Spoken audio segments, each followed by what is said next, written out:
इनका प्रश्न है कि भक्ति जो है क्या वो सीखी जा सकती है, या भक्ति आप में है या नहीं है, बीच में भीतर मन के, या तो आपको भक्ति महसूस हो रही है या नहीं हो रही, या क्या कुछ ऐसा है जिसको करने से आपकी भक्ति जो है बढ़ेगी।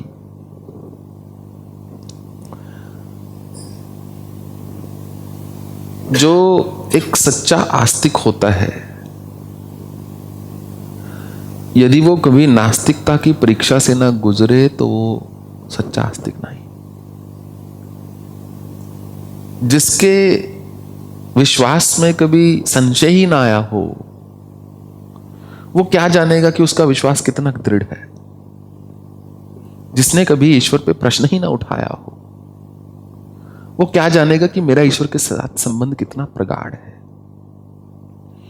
ऐसा कुछ नहीं है जीवन में जो आप ना सीख सकते हो।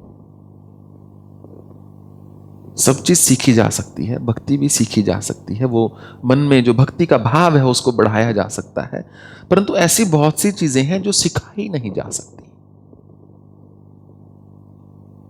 तो वास्तव में भक्ति आपको कोई सिखा नहीं सकता, परंतु इसका यह अर्थ नहीं कि भक्ति करना आप सीख नहीं सकते। भक्ति जो होती है वो एक मनुष्य का व्यक्तिगत संबंध होता है अपने इष्ट के साथ, जिसका तो लव एट फर्स्ट साइट है कि बस वो एक मंदिर में गया या किसी विग्रह को देखा या किसी की जीवनी को पढ़ा और बोला बस यही है जी, अब तो उसका भूत बहुत जल्दी उतर जाता है। निश्चित रूप से उतरेगा, क्योंकि वो व्यक्ति परख के अपनी भक्ति की भावना पर नहीं पहुंचा। वो एक भावनात्मक उत्तर था उसका अपनी चेतना को। इस शब्द पर ध्यान देंगे ना, उसका भावनात्मक उत्तर था उसकी चेतना को। Something sprouted in the consciousness and that person give an emotional response. वो उतर जाएगा भूत, वो समुद्र की लहरों की तरह होगा, ऐसे ऐसे चलेगा। कभी लगेगा हाँ ठीक है, कभी लगेगा क्या ठीक है, कभी बोलेगा कभी दूसरे को ट्राई करते हैं, या कभी बोलेगा ये भगवान तो कुछ सुन नहीं रहे, या ये गुरु तो कुछ कर नहीं रहा, ठीक है ना, तो दूसरे की ओर चलते हैं। जो सत्य मुझे यहां नहीं मिला कहीं और मिल जाएगा शायद। परंतु एक भक्ति होती है जो स्थायी होना शुरू होती है धीरे धीरे, जो लव एट फर्स्ट साइट नहीं, पहले ही नजर में प्रेम नहीं होता, जो जिसमें आप परखते हो, आप जांचते हो, आपकी व्याकुलता जो है वो दिन प्रतिदिन बढ़ती है। आप अपने इष्ट को पुकारते हो, फिर धीरे धीरे धीरे वो व्याकुलता एक नया स्वरूप धारण करना शुरू करती है। फिर आपको निरंतर अपने इष्ट का ही स्मरण रहता है, उसी का ध्यान आता है, उसी की याद आती है। फिर आपके विश्वास को कोई हिला नहीं सकता।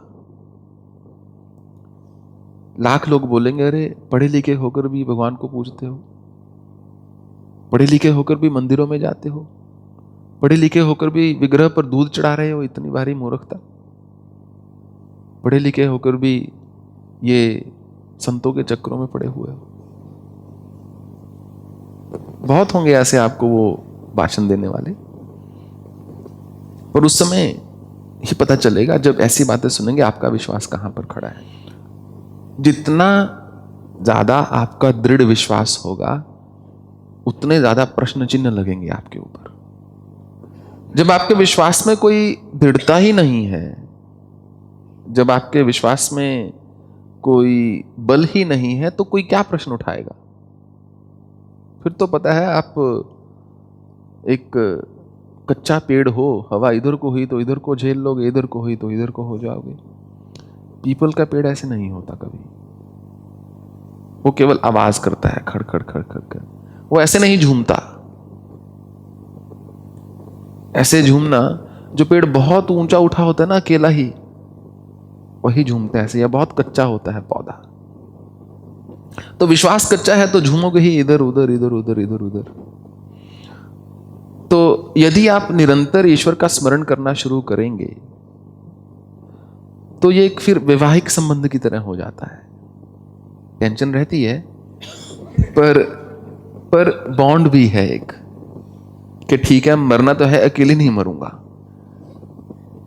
फिर वो वैसा हो जाता है ईश्वर के साथ। आप शिकायत करने का भी हक रखते हो, फिर क्रोध करने का भी हक रखते हो, प्रेम करने का भी हक रखते हो, व्यक्त करने का भी हक रखते हो, साथ में भोजन का भी हक रखते हो, हास परिहास का भी हक रखते हो। वो अधिकार जो है केवल भक्ति को प्राप्त है। और भक्ति से देखिए, कोई व्यक्ति आपको प्रेम करता हो, आपके अनुरूप चले, स्वाभाविक है आपका मन होगा मैं इस व्यक्ति को थोड़ा बचा के रखूं, थोड़ा सुख दूं। आपको व्यक्ति प्रिय होगा ना, या आपको वो व्यक्ति प्रिय होगा जो आपके प्रतिकूल चले। तो यदि ईश्वर में भक्ति का संबंध आ गया, इसका मतलब ईश्वर एक स्वरूप है। अगर वो स्वरूप है तो उनके प्रतिकूल जो करेंगे उनको अप्रिय है, जो अनुकूल करेंगे उनको प्रिय है। अगर भक्ति है तो उसमें रैशनल को छोड़ दिया जाए, उसमें लॉजिक को पीछे रख दिया जाए। भक्ति है तो ये प्रश्न नहीं कि ईश्वर किसने बनाया, कहां से आया, बस है। यदि भक्ति है तो वो एक मूल भाव है जिसको लेकर ही आप अपनी भक्ति को बढ़ा सकते हो आगे, जो है तो फिर। और भगवान ने शरणागति के यही लक्षण बताए हैं। सर्वप्रथम लक्षण ही यही है, जो शरणागति होता है भगवान बोलते वो करता है जो मुझे प्रिय है। बात खत्म हो गई। फिर तो बस यही देखना है कि इष्ट को क्या प्रिय है, बस उसको करना है। जब आप जीवन में अकेलापन महसूस करते हो, आप उस व्यक्ति को याद करते हो जिसने आपको दुख दिया हो, या आप उस व्यक्ति को याद करते हो जिसने आपको सुख दिया हो। स्वाभाविक है आपका बात मन उस व्यक्ति से बात करने को करेगा जिसने आपको सुख दिया हो। तो ऐसे ही जो व्यक्ति, जो पुत्र या बेटी भी माता पिता के कहे अनुरूप चलती है या चलता है, सुख देता है, माता पिता स्वाभाविक रूप से उसके हो जाते हैं। तो ऐसे ही भक्ति में जब हम एक सत्कर्म के साथ जीवन को व्यतीत करेंगे तो ईश्वर कृपा अपने आप बरसेगी। उनका काम ही कृपा करना है। और कृपा का अर्थ यह नहीं होता कि हम जो भी मांगेंगे उसका उत्तर हाँ है। अक्सर मनुष्य भूल कर बैठता है कि कृपा का अर्थ है जो मैंने मांगा मुझे मिल गया तो मेरे पर कृपा हो गई। जब मनुष्य, बहुत लोग आते हैं बोलते हैं सब कुछ दिया है भगवान का, बड़ी कृपा है जी कि सब कुछ दिया हुआ है, इसका मतलब बड़ी कृपा है। और जिसमें कमी है तो क्या करना होगा जी, कृपा नहीं कर रहे वो। कृपा से मनुष्य सोचता है कि मुझे मेरा अर्थ सिद्ध हो गया तो कृपा हो गई। वो कृपा नहीं है, वो तो भिक्षा मिली है। कृपा में तो एक बार भगवान सब कुछ समेट लेते हैं। अब क्या मांगता है तब देखता हूं, क्योंकि सच्चाई तो उसी समय बाहर आती है ना। जो व्यक्ति दुख में जो बोलता है वही उसकी सच भाषा होती है, अंदर की भाषा। तब उसको क्या याद आ रहा है। तो भक्ति जो है श्रवण कीर्तन स्मरण वंदन दास्यजन सांख्यजन आत्मनिवेदन पाद सेवन कीर्तन, जब ये आप करते हैं तो आपकी भक्ति जो है धीरे धीरे बढ़ती रहती है। तो मीरा को भी एक ही दिन में प्रेम नहीं हो गया था अपने गिरिधर गोपाल से। वो एक संबंध था जो प्रगाढ़ होता चला गया। एक समय आकर इतना हो गया वो महलों को छोड़ के चल दी। पहले दिन महल को नहीं छोड़ के चली गई, पहले दिन कृष्ण उनके हाथ में आ गए तो उसी के साथ कितने वर्ष बिताए। पर फिर लगा कि मैं क्या कर रही हूं, मुझे क्यों रहना है महलों में, क्यों ना मैं जाऊं वृंदावन जहां कृष्ण हुए थे, जहां गिरिधर गोपाल हुए थे। फिर सब जीवन जो है पूर्ण लगता है। जब उनके पास आए वो लेने की, चलो महल में वापस चलो, तो उन्होंने बोला मुझे क्या करना है, यहां मुझे दूध माखन मिश्री सब कुछ मिलता है। वृंदावन में मुझे वो सब सुख मिल रहा है जो मुझे महलों में भी नहीं प्राप्त हुआ। यम लब्ध्वा च परम लाभम मन्यतनाधिकम तथा, जो मेरी प्राप्ति से बढ़कर किसी भी और वस्तु को अपना लाभ नहीं जानता, कौन तय वही श्रेष्ठ भक्त है।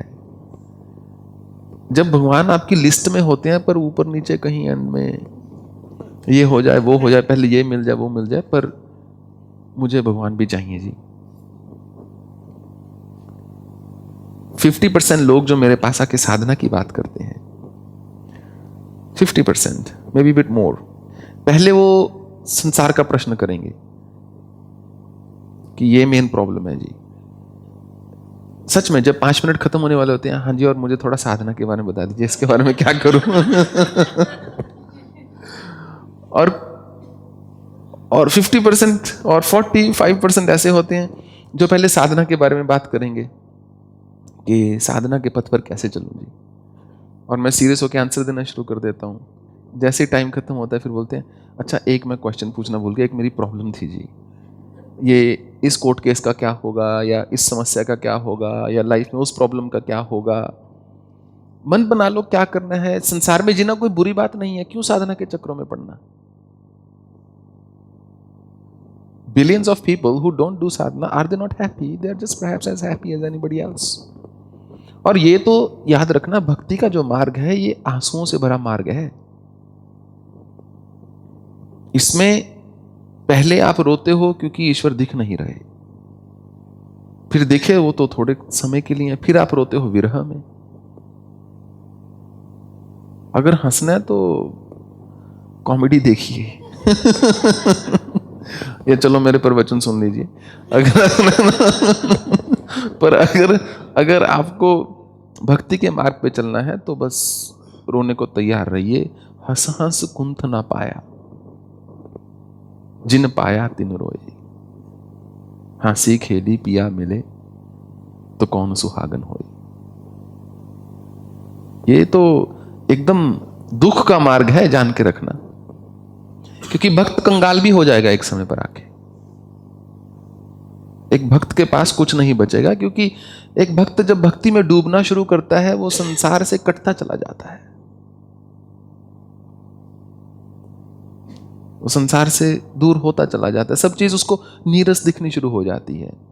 और संसार में आप तरक्की नहीं कर सकते अगर सब चीज नीरस दिखेगी। कहीं ना कहीं तो रस आना चाहिए, तो ही उसके पीछे काम करेंगे आप। तो धीरे धीरे संबंध को, जब भोजन करने बैठो बिना अपने इष्ट को अर्पण किए मत खाओ। जब करके उठो तो बिना धन्यवाद किए मत उठो। जब रात को सो बिना उनको पुकार के मत सो। जो सुबह उठो तो बिना उनके चिंतन के मत उठो। तो धीरे धीरे क्या है, आपकी व्याकुलता बढ़नी शुरू होगी। ईश्वर की अनुभूति जो है स्थायी हो जाएगी। भक्ति का अर्थ ये नहीं है कि आप डिप्रेशन में चले जाते हो। भक्त जो होता है वो संसार से खिन्न होता है, परंतु मन में प्रसन्न होता है। क्योंकि वो जितना संसार से दूर रहेगा उतना अपने इष्ट के साथ समय व्यतीत कर सकता है। जो व्यक्ति संसार से भी कटा कटा रहता है और दुखी रहता है और फ्रस्ट्रेटेड रहता है, और अपने आप से भी और भगवान से भी, उसको हेल्प की जरूरत है। उसको लोग ठीक समझा रहे हैं, ये क्या कर रहे हो। पर जो बीच में प्रसन्न चित्त है, यो अनुरागी चित्त की गति ना जाने को, ज्यों ज्यों बूढ़े श्याम रंग त्यों त्यों उजले होए। कि अनुरागी चित्त जो हो जाता है, समाज तो बोल रहा है ये व्यक्ति क्या कर रहा है, उस पे श्याम अर्थात काला रंग अर्थात श्याम का रंग चढ़ता जा रहा है। It's a play of words, चढ़ता जा रहा है, परंतु उसका मन जो है उज्जवल हुए जा रहा है। तो ऐसा ही भक्ति में होता है। भक्ति में यह नहीं कि आपका काम में मन नहीं लग रहा। भक्ति में आप कहते हो बस मैं फटाफट अपना काम खत्म करके अपने इष्ट की आराधना कर सकूं। और पहले जब भक्ति का बुखार चढ़ता है तो बिल्कुल मन नहीं लगता संसार में, जॉब में भी नहीं, किसी चीज में नहीं लगता। फिर धीरे धीरे लगता, अरे 6 महीने हो गए, साल हो गए, भगवान अभी तक दिखे नहीं, कहाँ है। तो फिर थोड़ा थोड़ा उतरना शुरू होता है वो। फिर लगता है चलो कपड़े ले लेती हूँ, नहीं ये भी अच्छे हैं। या ठीक है थोड़ा शॉपिंग कर लेती हूँ, या कर लेता हूँ, या चले जाता हूँ मूवी देख लेता हूँ, थोड़ा एंजॉय, पार्टी में क्या समस्या है। फिर उसके बाद फिर एक समय आएगा, कुछ देर, कुछ अंतराल आएगा जब आप बिल्कुल भक्त नहीं रहोगे। आपको लगेगा ये लाइफस्टाइल भी अच्छा है, क्योंकि वो उपवास रख लिया था ना संसार से 6 महीने साल का। जब वापस आए तो बड़ी भूख लगी, सब दोबारा खाना शुरू कर दिया। फिर वो आप भक्ति से थोड़ा कट जाओगे। फिर एक तीसरी अवस्था आएगी जब भक्ति थोड़ा स्थायी होनी शुरू होगी। फिर आप संतुलन से जीवन को व्यतीत करना सीख जाते हैं कि अच्छा मुझे संसार में भी रहना है, ये लोग मुझे छोड़ने वाले हैं नहीं, मैं भाग के कहीं जा नहीं सकता या सकती, संसार में भी रहना है, थोड़ी भक्ति भी करनी है। तीसरी अवस्था के बाद जो चौथी अवस्था आएगी उसमें शुद्ध भक्ति का रंग चढ़ना शुरू होगा, जब आप सब चीज में ईश्वर को ही देख पाएंगे, काम में भी भगवान ही दिखेगा। तो जो शुद्ध आस्तिक होता है, मेरा कहने का यही अर्थ था पहले भी, वो एक नास्तिकता के अंतराल से जरूर गुजरता है जिसमें वो सब चीज पे प्रश्न करता है ये क्या है। जो सच्चा आस्तिक है वो रास्ते पे वापस आ जाएगा, जो नहीं है वो कोई और रास्ता पकड़ लेगा। यदि संसार बलवान है तो उसका रंग चढ़ जाएगा, यदि आपकी भक्ति श्रेष्ठ है तो भक्ति का रंग आ जाएगा, एक रंग चढ़ जाएगा। कपड़ा जब रंगा जाता है ना, तो गीले रंग का कपड़ा, जो गीले कपड़े का रंग होता है हमेशा गहरा दिखता है, उसको सुखा दो थोड़ा धूप में, फिर असली रंग पता चलता है। फिर 2-4 बार धो, फिर सूखेगा, फिर पता चलेगा उसका वास्तविक रंग कितना चढ़ा है। तो जब संतों के पास जाके आश्रम में, भावना में या मंदिर में या गुरुद्वारे में जब डूबता है एक बार, तो बड़ा गीला गीला बढ़िया रंग दिखता है। पर जब संसार की परिस्थितियां उसको सुखाती हैं एक बार, वो थोड़ा अकड़ जाता है, धूप में पड़ा पड़ा थोड़ी मिट्टी आ जाती है, फिर उसका रंग दिखता है। परंतु फिर पानी में जाएगा तो थोड़ा रंग छोड़ देगा, फिर पानी में जाएगा थोड़ा रंग छोड़ देगा। जब 5-7 बार धुल जाता है, उसके बाद पता चलता है कि वो उसका वास्तविक रंग क्या है। एक व्यक्ति बनियान खरीदता है एक दुकान पे जाके, और कुछ ऐसी परिस्थिति होती है कि रोज पहनता और 1 वर्ष धोता नहीं उसको। हाँ जी, 1 वर्ष नहीं धोता 1 वर्ष उसको धोता नहीं। 1 वर्ष के बाद जब धोता है तो वो बनियान फट जाती है। तो बड़ी गुस्से में जाता है दुकान पे, क्या सामान बेचा है, एक ही धो में फट गई पूरी बनियान अभी एक ही बार धोया था और ये देखो फट गई तो अगर जो मन की बनियान है ना, जो बहुत पुरानी हो जाए, तो उसको बड़े ध्यान से धोना पड़ता है। वो बोलते हैं ना, शक्तिपात कर दो, ये दे दो, वो दे दो। वो एक ही बार में दोगे फट जाएगा व्यक्ति, ना पहनने लायक ना फेंकने, पोचा बन जाएगा साफ करने के लिए बस वो फिर जमीन की मिट्टी साफ करने के लिए बन जाएगा।